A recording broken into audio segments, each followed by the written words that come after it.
What is up, you guys? James Scugadall here. Once again, coming at you. We're doing a fitness video today. Health and fitness. You guys, this channel is focused on fitness, finance, and faith. And as you can see from that thumbnail, I had a little bit of a transformation take place. And this was after a couple months after full-time nursing, working a lot of shift work, eating poorly, really not exercising at all. And I was just really feeling out of shape. And my mentor at work, my friend Bev, she challenged me to an abs challenge. And we were going to go for 30 days. And whoever had the best abs at the end of that, as judged by our coworkers, would have to buy a $100 keg GC, which is like a steakhouse here in Canada. And I pushed it back. I think we went about 60 days because I was being lazy. But the truth was, I didn't work out a heck of a lot for that before and after. What I did, however, was a ketogenic diet. And I didn't really understand it all that well at the time, but I severely limited my carb intake, but I increased my protein and fats. And I lost probably 15 pounds. I was pushing 180 on the picture on the left in the unhealthy picture, and then I was down to 165 in the picture on the right. So and I was feeling a lot better. I was looking better. I had more energy and vitality. And so what I want to share with you guys today is a little bit about the keto diet, a little bit about making healthy choices and habits, especially if you're a shift worker. And so first of all, you got to make a decision. Am I eating healthy right now? Am I making smart choices? Am I exercising at all? Am I taking care of my mental health? Am I too busy? Am I working too much? Do I have too many things on the go? Am I taking time for myself? These are things you got to ask yourself weekly, I think, and evaluate weekly what's going on in your life. So number one, I was working lots of nights. As casual, I was working as much as I possibly could. So I was working emergency, I was working in pediatrics, I was working in surgical ward, medicine ward, I was working everywhere in the hospital. Try to get the hours, try to get seniority so that I could get a full-time permanent position that would offer good security, good benefits, and just that stability. And so I was hustling hours like crazy, working nonstop, and it was good. I made a lot of money. I earned a lot of seniority, which enabled me to get a full-time permanent job in a neonatal intensive care unit, which I recently just stepped down from as a full-time permanent back to casual, as I'm now more of a full-time pastor at my church. But what also happened all those nights is that would hardly pack any decent lunch, especially on the night shift. So, you grab a bag of chips, maybe you grab some like pepperoni sticks, some cheese, and maybe some buns. Like, I really didn't have good eating habits. And then when I would pack healthy lunches, it would just be leftover dinners, which, to be honest, I don't think eating a full meal, say it was a turkey dinner or roast beef or even chicken and potatoes, all in all, those aren't that unhealthy. But when you're eating that at 2, 3, 4 in the morning, your body's just not ready for that. It's not meant to eat those kind of things at that time. And really, our body's meant to sleep overnight. That's when we heal. That's when our muscles recover from hard workouts.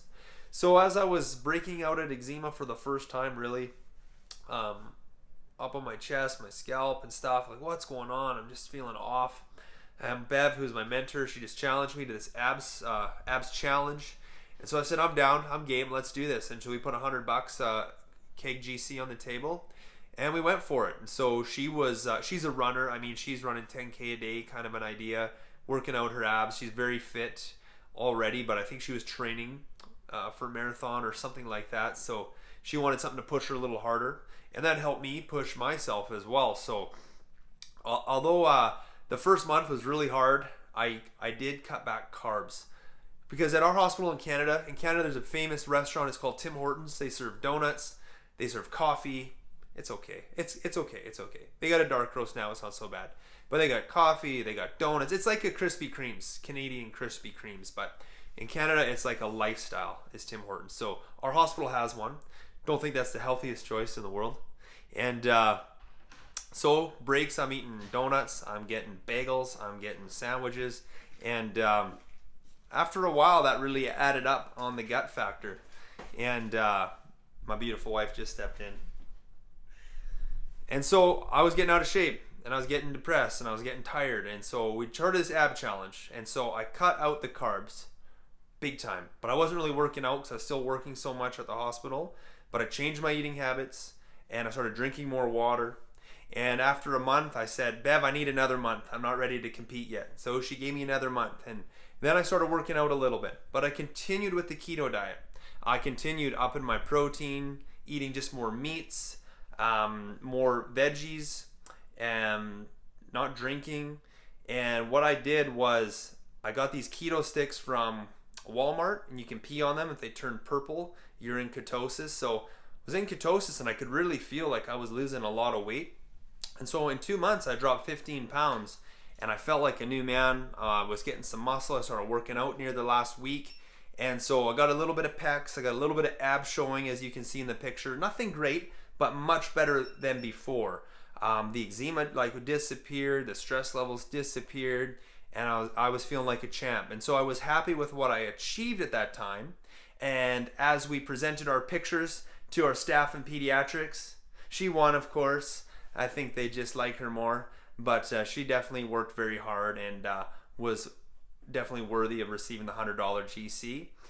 But all in all, I think sometimes what it takes to get in shape is a good friend or family member, something like that, that can challenge you and say, hey, let's get fit and healthy together, and then make a decision to choose healthy foods, not eating late at night, to do your walking, your cardio, drinking more water, and let that ride for 2 months and just see the difference that it makes. And maybe you need to do a before picture and take your measurements of your chest, of your glutes, of your thighs, and then remeasure after that. Because a lot of times, if you're actually working out really hard, you'll put on a ton of muscle, which is heavier than fat. So you might think, oh, I didn't really lose that much weight. But the truth is, you got in way better shape. You've just put on muscle.